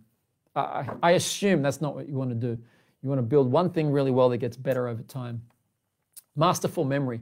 You got to start to master your memory. Otherwise, if you're thinking about the next thing to say, you just break rapport with the audience. You come across as not very knowledgeable, not very trustworthy. I know it sounds slack to say, just because someone's improved their memory, now they're going to sell more stuff because they come across more confident. Yes, that's what people actually think. So you need to start to master your memory. We teach people strategies how to do that, but I'm just adding this as the next piece. These are layers, by the way. If you haven't got your memory sorted, you can't really work on the next level, which is improving your presentation skills. See, presentation skills is important because the perceived value, not the actual value, but the perceived value of the product or service that you're selling is based on the communication skills you deliver it with. I'll repeat that. The perceived value of your product or service in your customer's mind is based on the communication skills you deliver it with. If you can't articulate or communicate how good your product is, how are they supposed to know how good it is? Like, if you can't put it in the words, then how am I supposed to catch that message? I'm going to catch a very fuzzy, confused message. And a fuzzy, confused mind is definitely going to say no. So when it comes to presentation skills, it's not just what you say, the words. 93% of communication is nonverbal. It's how you say it, the tonality, the vocal variety, the emotion, the mindset. People feel that they have a BS detector.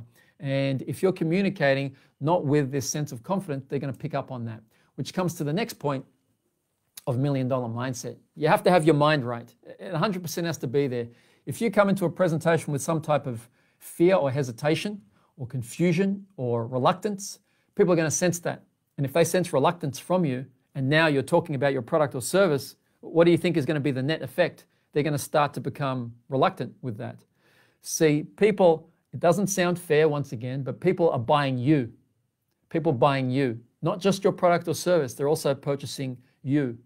And if you want them to do that, you have to do a bit of personal development stuff in your mindset, specifically to do with presentations. So as an example, one of the things we say in the training is if you get nervous, focus on service. If you get nervous, focus on service. You're nervous because you're feeling the spotlight is on you. Like, how do I look? What am I going to say? What do they think of me? You need to put the spotlight on them, the service, how I'm going to help them. If the spotlight is on them, whether or not you're going to help them, then the pressure is kind of off you. That's one of the 5 major kind of things. I didn't get a chance to do the actual process that goes along with it, but that's one of the 5 major processes that we go through to get your mind right. You might be thinking, Cham, personal development and expansion right now, how has that got to do with marketing? In case you haven't realized where we are, this helps you craft your $1 million presentation. The $1 million presentation is what you offered people in your marketing, the Facebook ads. And we need that $1 million presentation to build trust, ask for their time, ask for a transaction so that they can purchase this package that is going to do the person, your avatar, a world of good. Now, all of these things only work if your product or service is good. Last but not least is the next part. I'm going to go through that in a second. Sometimes people believe you have to have a certain personality to do the presentation. You don't have to be like me. You don't have to be like Tony Robbins. You don't have to be like Benjamin Harvey or anyone else. You don't have to ooze charisma from every pore of your being like myself. Sarcasm, by the way. You could be like, this sounds like a very bad segue, but you could be like Samuel Jungen. He was a self-confessed nervous wreck just at the thought of public speaking. His palms would kind of go sweaty. Here's what he said though. Thanks for teaching me to speak, Ben. He did a 6-day course called Present Like a Pro. Did around $30,000 in new business from a room of 25 people. By the way, these presentations, you're going to learn skills. You're going to learn skills that will help you every time you open your mouth or communicate with another person from now until the rest of your life. These presentation skills will help. So even I would use these presentation skills when typing an email out, when writing a script for a video, when doing a webinar, when talking to clients one-on-one. The presentation skills are going to help.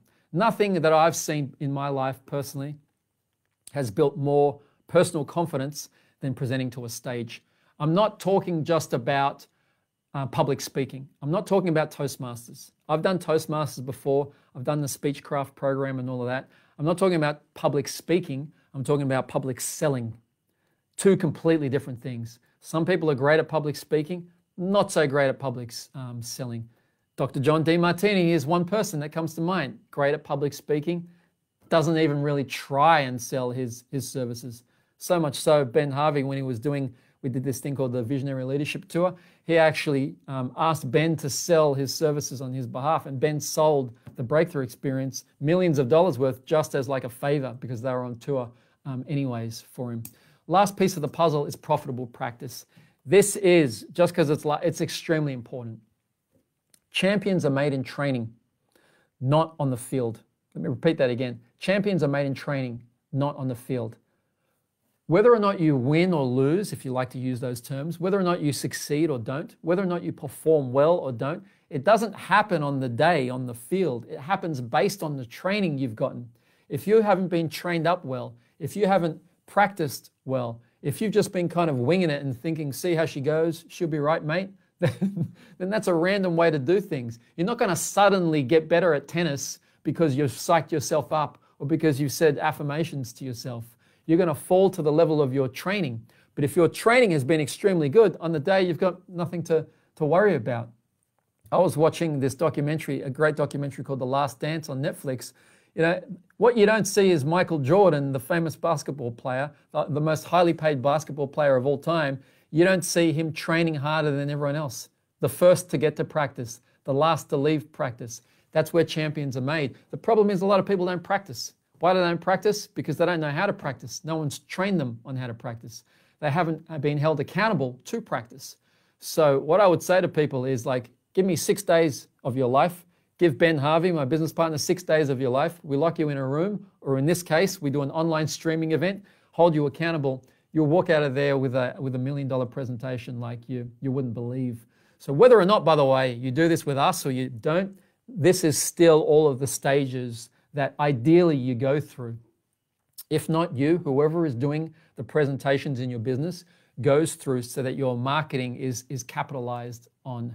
I've talked a lot about presentations. If you need help crafting your presentation, if you would like to learn more about this course called Present Like a Pro, once again, the same URL. By the way, if you've already booked one of these sessions, you don't have to book it a second time. It's the same session. We jump on the call, we figure out your needs, and depending on what your needs, we'll either recommend you nothing or we'll recommend, hey, how about you take a look at this course.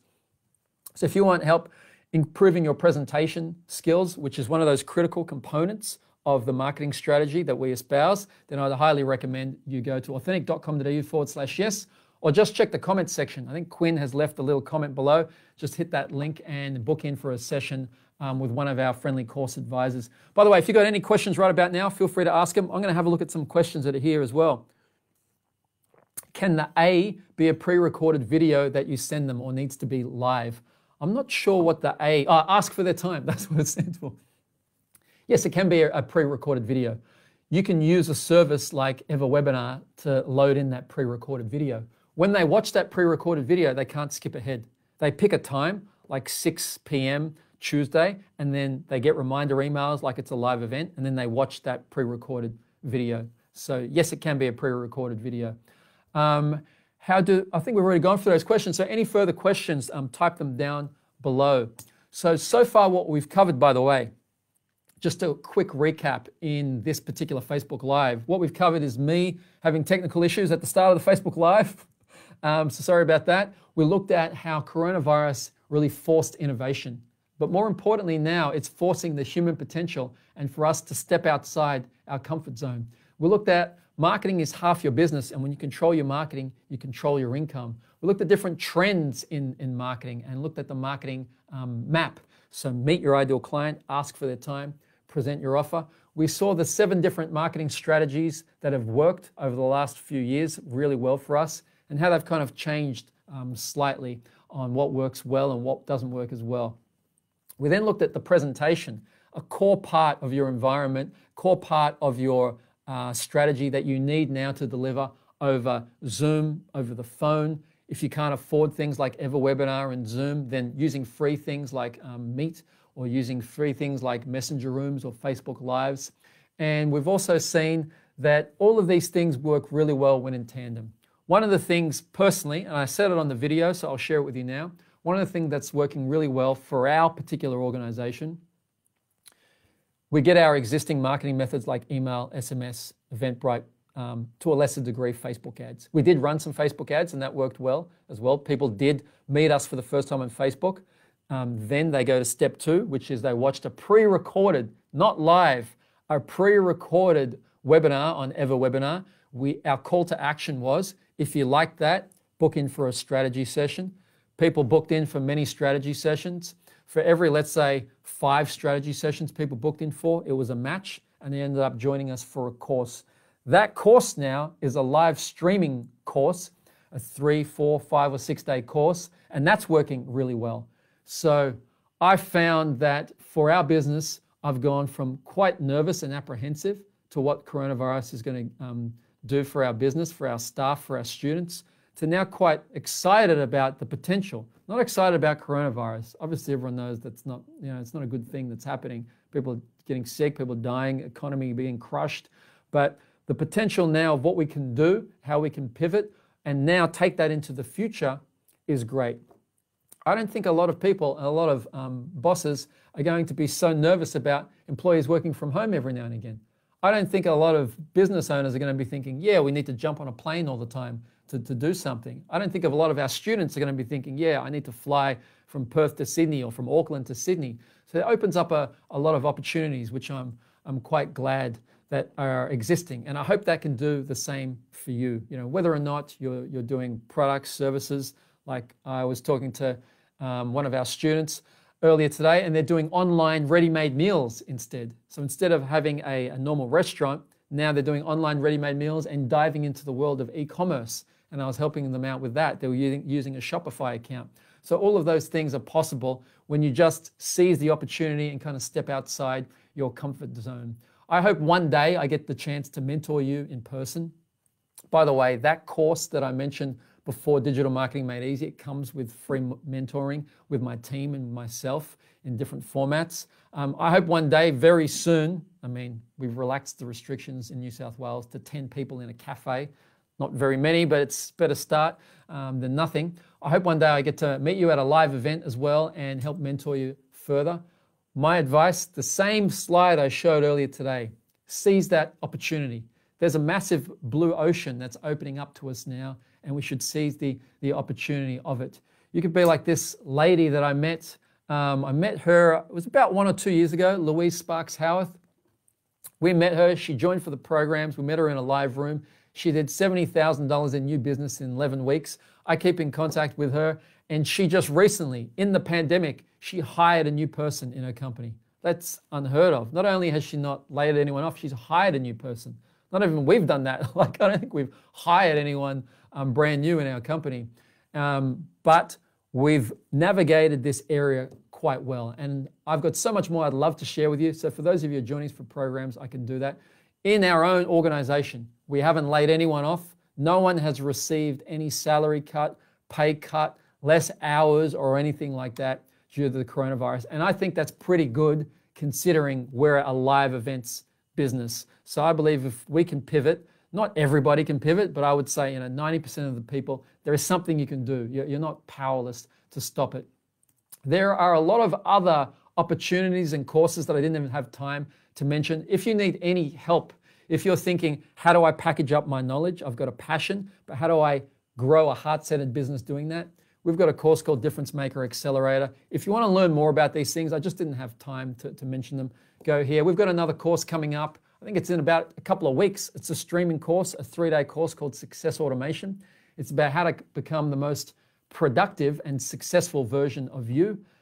Also, you can put your details in here. Once again, only do this once. You don't have to do it multiple times. We've got another course called Accelerated Coaching Certification, which is how to coach yourself and others more effectively. So you can put your details in that for that too. Any questions, by the way? I'm going to hang around for about another 5 minutes answering questions. I got a question. Mitch Parker, is Present Like a Pro completely delivered online? Normally it's a live course. It's a 6-day live course, but now we are going to stream it online instead. So it starts in June. So if you want to learn more about that, you can put your details there. It will go back to live once we figure out what's happening here. So just to be totally transparent, what we're looking at now in our own organization, we love live events. I love the connection of it and all that stuff. People have already purchased and we've promised people live events. So we're going to fulfill all of those live events probably forever because we love it so much. Are we going to add streaming events on top of that? The answer is most likely yes. So even once coronavirus is over, people would have the option to do streaming online events. We're trying to figure out the technology, and this is like an extra additional thing. We're trying to figure out the technology of how to do that in the most efficient way. But to answer your question, yes. Rafi Gregorian, have Facebook ad algorithm changed and therefore the ads, the ways done involved or changed since COVID, or is it just another offer which is changing? So the algorithm hasn't really changed that much. The only thing we're noticing with Facebook ads is that if you mention COVID-19 or coronavirus, that would be a red flag. It doesn't mean necessarily you can't use those words. Like in this event, and I've seen many Facebook pages and groups, you can say coronavirus, you can say COVID-19, but when you're advertising something, if you're using that to sell it, then a human being is going to look at it and most likely it won't be approved. It could be approved, but most likely. Just so you know, Rafi, what happens when you place your Facebook ad, it goes through straight away. Most times it goes through straight away because a computer looks at it. And if you haven't done any red flag words, like a red flag word would be COVID-19, coronavirus, weight loss, Viagra, obviously, anything to do with making money, getting rich, billionaire, million, that would be a red flag word. And your ad could not be approved until a human looks at it. Sometimes the computer will just make its own decision on its own and say no. Once the ad gets past the computer stage, then an actual human being reads it and thinks, how did they use the word COVID-19? How did they use the word weight loss? And then they can decide whether or not to approve the ad or not. If they disapprove the ad, read the error message that comes up. Usually they'll direct you to some terms and conditions and they'll say guidelines, they call them. This ad doesn't meet these specific guidelines. So just make sure you read them. Sol and Beverly, automation course, when does that happen? If you go to authentic.com.au/calendar, authentic.com.au/calendar, the date for it is there. I believe it's in the next 2 weeks though. It's in the next 1 or 2 weeks. So there's still time to do it. That's a 3-day course. I do 1 entire day of success automation. My other love besides marketing is productivity. Like hands down, I love it. Like before we were going to start Authentic Education 10 years ago, my plan B was a website called Dr. Efficiency, drefficiency.com. It still exists today. The YouTube channel still exists today. I just keep it running because it's only like $10 a year or something like that. But how can you take all of the dreams and goals that you've got? If you're like me, you read a lot of personal development books, you got dreams and goals, but you need to do something. You need to action those things. What's the best way you can put them into action? That's success automation. That's how to become the most productive and successful version of yourself using 3 major things. Your mindset. You may be stopped with procrastination. You may suffer from overwhelm. Suffer is quite a harsh word, isn't it? But you may suffer from overwhelm, perfectionism, procrastination. But you need to clear that in order to be effective in your business. The second thing people don't know how to do is they don't know how to get organized. They don't know how to organize their day, organize their information, their notes, their goals, how to plan things out. The third thing, technology. They're not au fait with what to use. They haven't done hundreds of hours like me using technology, researching, trying different things. So we're going to share our top 5 technology tools and how to use them effectively in the program. There's also recorded videos of me breaking down certain things like how we use our personal information manager, all these different things, how I use a thing called the focus list. Just know though, if you want to create like easily an extra year of your life, easily an extra 4 hours a week, like 10, I'd be flabbergasted if you couldn't find an extra 4 hours a week or get things done 10% quicker. If you want to do that, then yeah, book in for that. Chris Freestone, did you say you guys have stopped doing Facebook ads currently? Will it work for us to do it now? Yes, Facebook ads will work to do it for it now. The reason we stopped it is because our ad budget is bigger than most. So we just stopped the whole thing. We did start getting back in there. There are ads that we're placing right now as well. Interestingly enough, I keep an eye on who's placing ads. In the last 5 days, Expedia and Booking.com, the 2 big travel sites, they both started replacing ads, which signals more confidence in the ability to place ads. So we stopped placing most of our ads, but we are placing ads right now. Yes, it can still work for you now. Just think, as long as there's people surfing social media, which it's gone up by 45%, Facebook wants to make money by showing your ads, so they will show them to people. If it makes sense for people to purchase what you're buying, then sure, the ads would still work.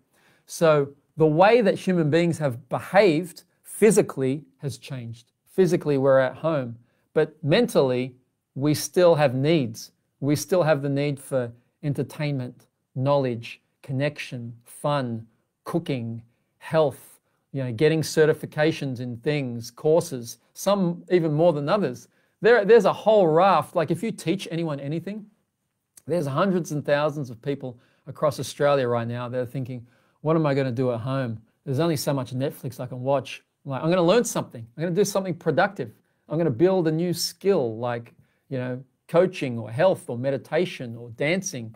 So the opportunity is really great. If you've got no more questions, what I'm going to say is I'm going to wrap it up. I've gone over a little bit of time. Part of the reason is because just so much more stuff to say, and we started a little bit late. I really wish you all the success. I want to say from one business owner who started in his bedroom office, like you saw before, to another business owner, whether or not you just started, you're in the middle, I really hope, only if you've got a good product or service, I'm hoping this.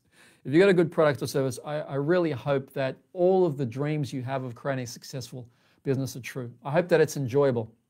I hope that it's successful. I hope you make a lot of money.